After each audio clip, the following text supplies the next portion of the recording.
신앙복을 말씀으로 새벽 예배 드립니다. 전능하사 천지를 만드신 하나님 아버지를 내가 믿사오며 그 외아들 우리 주 예수 그리스도를 믿사오니 이는 성령으로 잉태하사 동정녀 마리아에게 나시고 본디오 빌라도에게 고난을 받으사 십자가에 못 박혀 죽으시고 장사한 지 사흘 만에 죽은 자 가운데서 다시 살아나시며 하늘에 오르사 전능하신 하나님 우편에 앉아 계시다가 저리로서 산 자와 죽은 자를 심판하러 오시리라. 성령을 믿사오며 거룩한 공회와 성도가 서로 교통하는 것과 죄를 사하여 주시는 것과 몸이 다히 사는 것과 영원히 사는 것을 믿사옵나이다. 아멘. 380장 찬양합니다.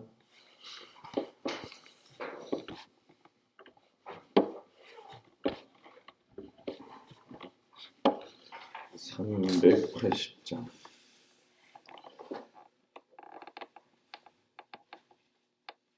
나의 생명 되신 주 주님 앞에 나아갑니다. 주의 흘린 보혈로 정쾌하사 받아주소서. 날마다 주를 찬송하겠네.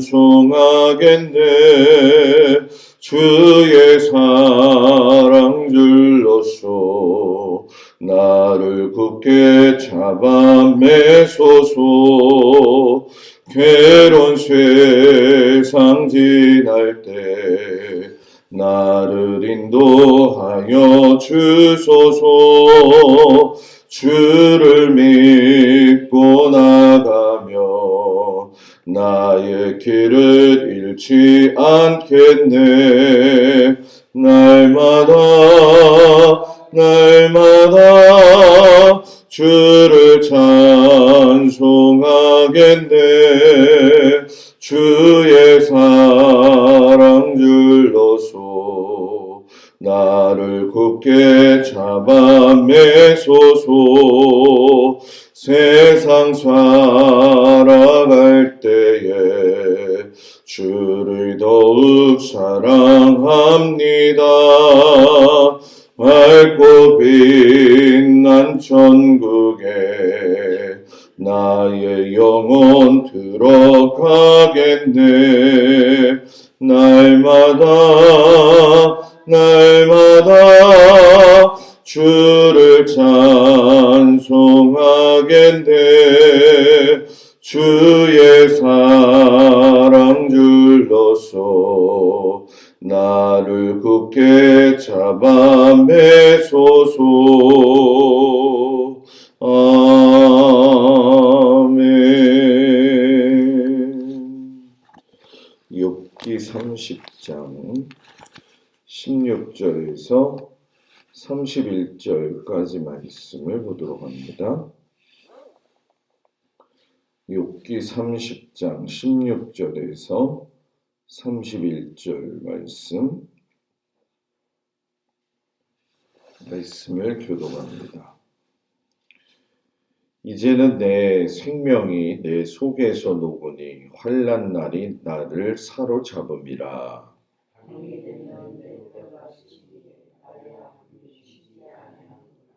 그가 큰 능력으로 나의 옷을 떨쳐버리시며 나의 옷깃처럼 나를 휘어잡으시는구나.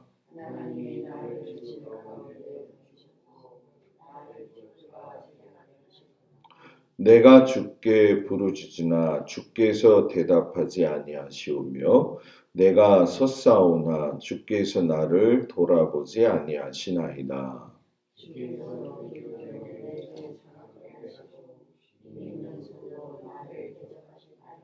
나를 바람 위에 들어 불려가게 하시며 무서운 힘으로 나를 던져 버리시나이다.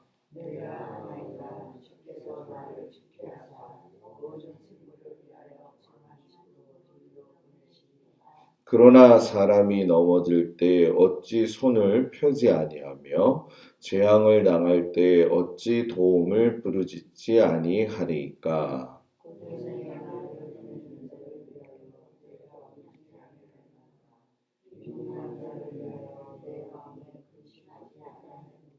내가 복을 바랐더니 화가 왔고 광명을 기다렸더니 흑암이 왔구나.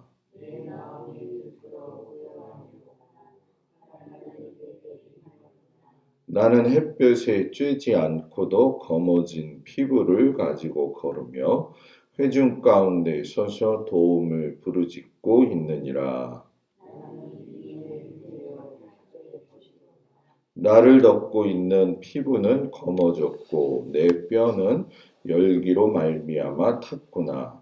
내 수금은 통곡이 되었고 내 피리는 애곡이 되었구나. 아멘. 수요일 아침 주님 앞에 한 성도들을 축복합니다. 계속되는 육체의 고통을 여러분들은 어떻게 생각하시나요? 육체의 고통을 견디는데 뭐 한순간 오면은 그냥 어떻게든 버틸 수 있겠지요. 그러나 이렇게 욥처럼 계속 되어지게 된다면은 아마 우리 입술에서는 믿음의 고백이나 감사의 고백보다는 절망을 이야기하고 탄식을 이야기하겠지요. 현재 욥의 모습이 그런 모습이죠. 고통이 뭐 쉼이 없어요. 계속적으로 연속이 오니까 오늘 성경에도 보게 되면 그 고통의 모습을 단편적으로 표현할 적에 밤이면 뼈가 쑤시고 고통이 쉬지 않고 이어진다. 이렇게 이야기를 하지요. 고난의 날이 그를 꽉 잡아가지고 절대로 놓아주지 않는 그 모습을 보면서 야, 사람의 인생이 참 비참하구나 하는 그런 마음을 들게 되지요. 20절에 보게 되면은 욥이 그런 고백을 해요. 내가 주께 부르짖으나 주께서 대답하지 아니하시오며 내가 솟사오나 주께서 나를 돌아보지 아니하시니이다. 하나님이 무응답하신다는 거죠. 아무 말씀 안 하신다는 거예요. 자기를 갖다가 그저 관망하고만 계시고 잔혹하게 다루고 계시는 것을 너무나도 하나님 앞에 원망 어린 섞인 이야기를 하죠. 아마 이것은 저와 여러분도 똑같을 것이다 라고 생각을 해요. 그래서 그것이 마침내는 죽음의 길이라고 하는 것으로 몰아가게 할 때 그 탄식의 소리는 더 깊어지게 되는 거죠. 그런데 그 상황을 보게 되면 16절에서 그런 얘기를 하잖아요. 이제는 내 생명이 내 속에서 녹았다, 녹았다. 여러분, 녹아버렸다는 거예요. 생명이. 한 사람의 내면이 완전히 환란 가운데에서 녹아져 내려졌다. 바가지의 물이나 또는 컵의 물을 땅에 이렇게 쏟아부으면 다시 담을 수 없잖아요. 그런 것처럼 한번 와르르 무너진 이 욥의 이 상태를 보면서 극심한 고난은 사람을 완전히 무너뜨릴 수가 있구나. 그러나 분명한 것은 오늘 하나님께서 생명이나 삶의 기운을 땅에 쏟았다고 해서 그것으로 끝나는 것이 아니라 또 욥의 고백처럼 내가 주께 부르짖었더니 주께서 대답하지 아니하시더라. 이런 고백을 뛰어넘어야 될 것은 이해할 수 없는 고난이 우리에게 닥쳐올 적에 탄식의 소리를 내뱉을 수는 있지만 마음의 고통을 하나님 앞에 내어놓고 매달리는 건 쉬지 말아야 된다. 쉽게 설명하면 두렵고 고난 가운데 있으면 성도들은 어떻게 해야 되느냐? 하나님 앞에 납작 엎드려야 된다는 거죠. 하나님 살려주세요. 이스라엘의 제사장들이 하나님 앞에 예배를 준비해서 나아갈 때 보게 되면은 이렇게 납작 엎드려 가지고선 완전히 손을 펼쳐 가지고 땅에 기대서 기도하는 모습들이 있거든요. 그걸 본따 가지고 카톨릭에서는 사제들이 사제의 길을 걸어갈 때에 고백할 적에 땅 앞에 엎드려 가지고서는 팔을 뻗고서는 그 사제 성품을 받는 거 아마 텔레비에서 보신 적이 있을 거예요. 그런 것처럼 우리는 하나님 앞에 완전히 그 고통 앞에서 납작 엎드려야 되는 거죠. 하나님 아니면 안 됩니다. 하나님, 이 위기를 하나님 앞에 탄식하고 내세울 수밖에 없으니까 하나님이 안 보시겠냐는 거죠. 하나님 보신다는 거고 그 모습을 본 그 상황에 대해서 하나님은 기억하시고 회복하신다는 거죠. 욥이 이런 상황들을 계속하면서 그래도 하나님을 바라보면서도 이해를 못하는 건 결국 욥도 사람이었구나 하는 것을 우리가 알게 되죠. 야, 하나님 정말 너무하신다. 나한테 어떻게 이렇게 계속 연거푸 하실까? 하나님은 사람이 넘어지면 돕지 않으시는 분인가? 이런 생각을 하는 거예요. 욥이 자기는 지난 날에 그 넘어진 사람, 고난당하는 사람을 위해서 울부짖었잖아요. 빈궁한 자들을 위해서도 슬퍼했었었고, 또 이해하기 힘든 사람들도 이해하려고 엄청난 노력을 했었는데, 야, 하나님은 어떻게 나한테 그런 모습을 안 보여주시는가? 자신의 기대와 달리 하나님은 계속적으로 어둠을 내리시니까 너무너무 지쳐가는 그의 모습을 보게 되죠. 그래서 그의 마음이 막 어떻게 돼요? 내장이 끓어오르는 것처럼 27절에 보면 내 마음이 들끓어 고요함이 없구나. 환난 날이 내게 임하였구나. 막 애간장 탄다라는 그런 얘기 있잖아요. 속에서부터 올라오는 그 고통 속에서 철저하게 혼자 남아 있는 그 욥의 모습. 그런 모습을 보면서 그런 친구들, 형제들을 뭐라고 이야기하냐면 29절에 가서 그런 얘기를 해요. 나는 이리의 형제요 타조의 버시로구나. 형제와 친구가 이리와 타조처럼 나를 그저 괴롭히는 그런 존재로만 보인다라고 이야기를 해요. 그래서 내 수금이 통곡이 되었고 내 피리는 애곡이 되어져 가지고선 나는 너무나도 소외된 삶을 살고 있다고 하나님 앞에 애가를 부르면서 항변하는 말씀이 바로 오는 말씀이죠. 생명이 녹아내리는 것 같은 느낌을 우리가 살면서 받았는지 안 받았는지는 우리들 스스로가 잘 알 거예요.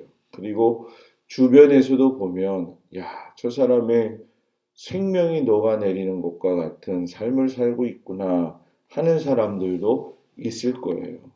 그때그때마다 나도 그렇고 주변의 사람들도 그렇고 우리가 어디에다 소망을 둬야 되느냐? 주님께 소망을 둬야 된다는 거죠. 우리는 항상 살면서 그런 생각을 해요. 내게는 잔혹한 일이 안 일어날 거야. 그냥 저 사람의 이야기일 뿐이야.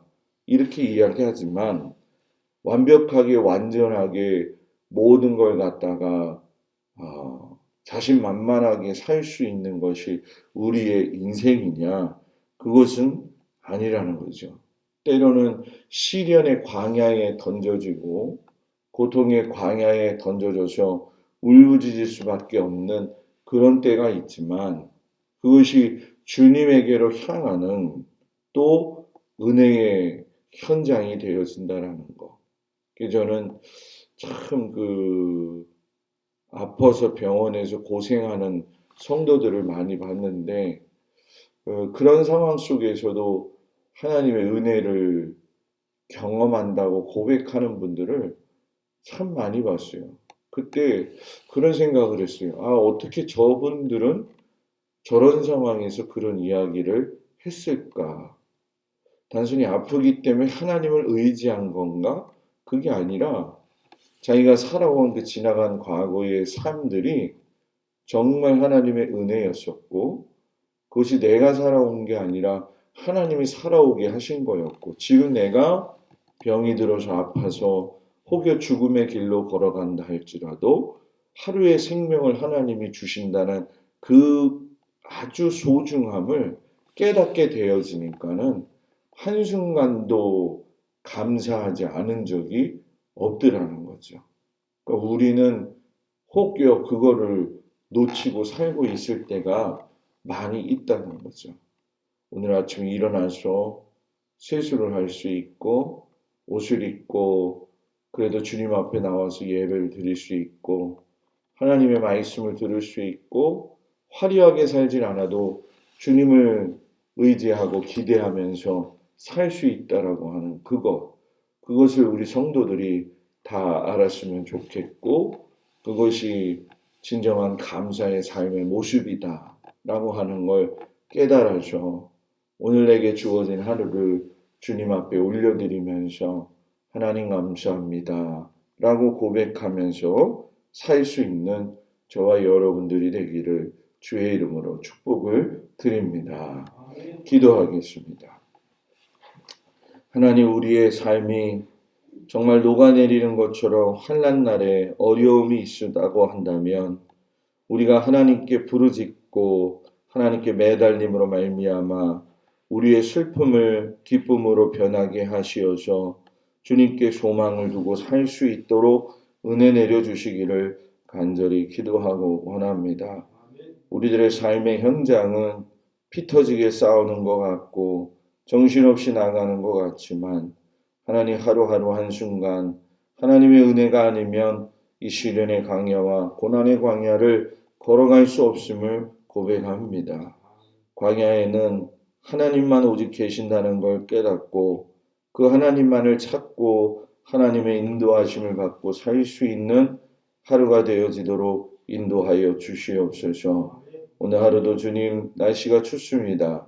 성도들 한 사람 한 사람을 주님 지켜주시고 주님의 도우심과 그 은혜와 사랑으로 함께하여 주시사 일터를 하나님 안전하게 붙들어 주시옵시고 가정을 평안케 하여 주시옵시며 자녀들을 강건하게 붙들어 주시옵소서.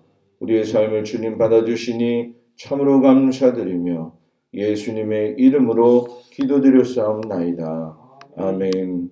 하늘에 계신 우리 아버지여 이름이 거룩히 여김을 받으시오며 나라의 마옵시며 뜻이 하늘에서 이루어진 것 같이 땅에서도 이루어지이다.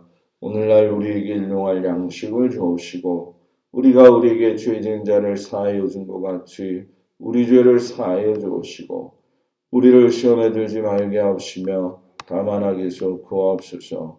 나라와 권세와 영광이 아버지께 영원히 있사옵나이다. 아멘.